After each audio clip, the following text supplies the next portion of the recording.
Hello everyone, मैं हूं राजेश कुमार और आप देख रहे हैं मेरा YouTube channel chemistry capsule by Rajesh Kumar. तो आज हम डिस्कस करेंगे बहुत ही important topic from electrochemistry, that is Kohlrausch law. तो सबसे पहले मैं बात करूंगा what is the need of Kohlrausch law. तो लास्ट वीडियो में हमने देखा था कि जो कंसंट्रेशन हम चेंज करेंगे किसी इलेक्ट्रोलाइट के सॉल्यूशन की, तो उससे उस सॉल्यूशन की molar conductivity, equivalent conductivity, conductance और कंडक्टिविटी में चेंज आता है। तो जब हमने ग्राफ की हेल्प से किसी सॉल्यूशन की मोलर कंडक्टिविटी को फाइंड आउट किया था, वहाँ पर हमने देखा था कि जो स्ट्रॉन्ग इलेक्ट्रोलाइट्स है, स्ट्रॉन्ग इलेक्ट्रोलाइट्स के केस में हम उस सॉल्यूशन की मोलर कंडक्टिविटी को कैलकुलेट कर सकते हैं या फाइंड आउट कर सकते हैं बाई एक्स्ट्रापोलेटिंग द कर्व। और उस टाइम पर वो लाइन वाई एक्सिस पर इंटरसेक्ट करती है और उस पॉइंट ऑफ इंटरसेक्शन से हम स्ट्रॉन्ग इलेक्ट्रोलाइट के लिए molar conductivity at infinite dilution हम कैलकुलेट कर सकते हैं। लेकिन वहाँ पर एक प्रॉब्लम आई थी in case of weak electrolytes. तो वीक इलेक्ट्रोलाइट्स के केस में हम उन सॉल्यूशन की molar conductivity at infinite dilution को फाइंड आउट नहीं कर सकते with the help of graph, because the line comes parallel to y axis for weak electrolyte near infinite dilution. क्योंकि हमने वहाँ देखा था कि जब भी हम वीक इलेक्ट्रोलाइट के सॉल्यूशन को डाइल्यूट करते हैं और इनफाइनाइटली हम उसको डाइल्यूट कर लेते हैं, उस टाइम पर जो कर्व आई थी हमारी वो वाई एक्सिस के पैरेलल थी। तो even by extrapolation of line we can not find the limiting molar conductivity of weak electrolytes. तो इसी प्रॉब्लम को दूर करने के लिए कोलरास लॉ है। तो with the help of Kohlrausch law we can find the limiting molar conductivity of weak electrolytes. Kohlrausch law की हेल्प से हम किसी भी वीक इलेक्ट्रोलाइट की लिमिटिंग मोलर कंडक्टिविटी को फाइंड आउट कर सकते हैं। सो कोलरास लॉ को फॉर्मुलेट करने के लिए जो साइंटिस्ट थे कोलरास, उन्होंने बहुत सारे एक्सपेरिमेंट्स किए और उन्होंने अपने एक्सपेरिमेंट्स में different pairs of strong electrolytes की molar conductivity at infinite dilution को फाइंड आउट किया। तो उन्होंने कौन कौन से इलेक्ट्रोलाइट्स के पेयर बनाए? उन्होंने उन इलेक्ट्रोलाइट्स के पेयर बनाए जिनमें या तो कॉमन कैटायन होगा और कॉमन एनायन होगा। उन पेयर्स ऑफ इलेक्ट्रोलाइट्स के लिए उन्होंने लिमिटिंग मोलर कंडक्टिविटी का पता लगाया और उन्होंने क्या देखा कि जब भी दो इलेक्ट्रोलाइट्स जिनमें या तो कॉमन कैटायन होगा या कॉमन एनायन होगा, तो उनकी जब मोलर कंडक्टिविटी में डिफरेंस लिया, जैसे मान लो हम इसको ए ले लेते हैं, कोई एक इलेक्ट्रोलाइट है ए, उसकी मोलर कंडक्टिविटी की कोई पर्टिकुलर वैल्यू होगी और दूसरा कोई इलेक्ट्रोलाइट लिया बी, उसकी मोलर कंडक्टिविटी की कोई पर्टिकुलर वैल्यू होगी और इस इलेक्ट्रोलाइट में ये कैटायन और एनायन होंगे, इसमें भी ये कैटायन होगा और ये एनायन होगा। तो हम यहाँ देख सकते हैं इन दो इलेक्ट्रोलाइट्स में कॉमन कैटायन है। तो उन्होंने जब ये फाइंड आउट किया इनकी मोलर कंडक्टिविटी के डिफरेंस में, तो जो मोलर कंडक्टिविटी की वैल्यू आई उनके डिफरेंस की, वो फिक्स्ड वैल्यू आई। तो इसी तरह से कोई दूसरा इलेक्ट्रोलाइट लिया उन्होंने सी और डी। मान लेते हैं यहाँ पर जो इनकी मोलर कंडक्टिविटी में डिफरेंस था x था, लेकिन जब उन्होंने कोई दूसरे दो इलेक्ट्रोलाइट्स लिए जिनमें भी यही कॉमन कैटायन है, लेकिन वहाँ पर एनायन कोई दूसरा हो जाएगा, तो यहाँ पर भी कॉमन कैटायन है और हम देख सकते हैं यहाँ एनायंस चेंज हो गए हैं। तो जो इनकी मोलर कंडक्टिविटी में डिफरेंस उन्होंने फाइंड आउट किया वो भी सेम था। तो इसी के बेस पर उन्होंने एक लॉ दिया, दैट इज कॉल्ड कोलरॉस लॉ। और अपने एक्सपेरिमेंट से उन्होंने पता लगाया each ion is having definite contribution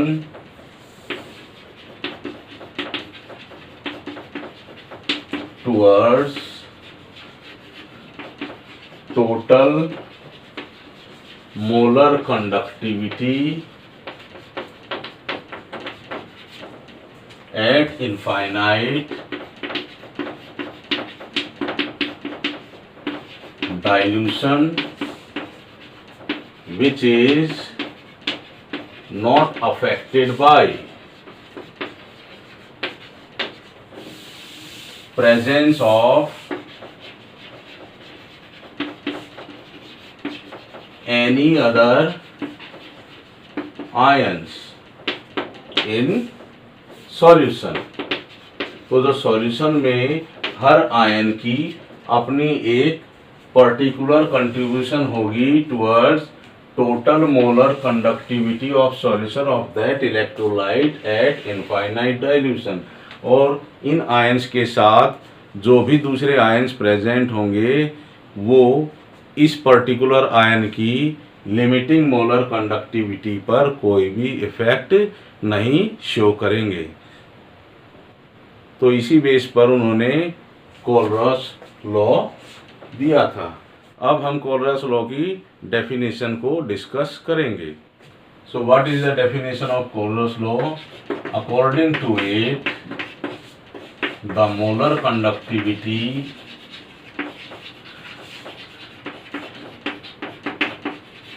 of solution of an electrolyte at infinite dilution और इनफाइनाइट और जो molar conductivity of electrolyte at infinite dilution है, इसके लिए कई बार हम एक वर्ड का और यूज करेंगे, that is limiting molar conductivity. तो कई बार लिमिटिंग मोलर कंडक्टिविटी का भी हम यूज करते हैं डेफिनेशन में। तो अपनी डेफिनेशन क्या रहेगी? The molar conductivity of solution of an electrolyte at infinite dilution is the sum of limiting conductivity of cations and anions, and each one is multiplied by a number equal to number of ions produced by one formula unit of an electrolyte।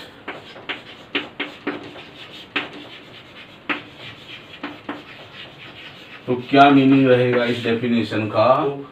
Electrolyte होगा, उसका जब हम solution बनाएंगे eight infinite dilution पर और जब उसकी molar conductivity को हम फाइंड आउट करेंगे तो जो उसकी लिमिटिंग मोलर कंडक्टिविटी और molar conductivity at infinite dilution क्या होगी? सम होगी किसकी?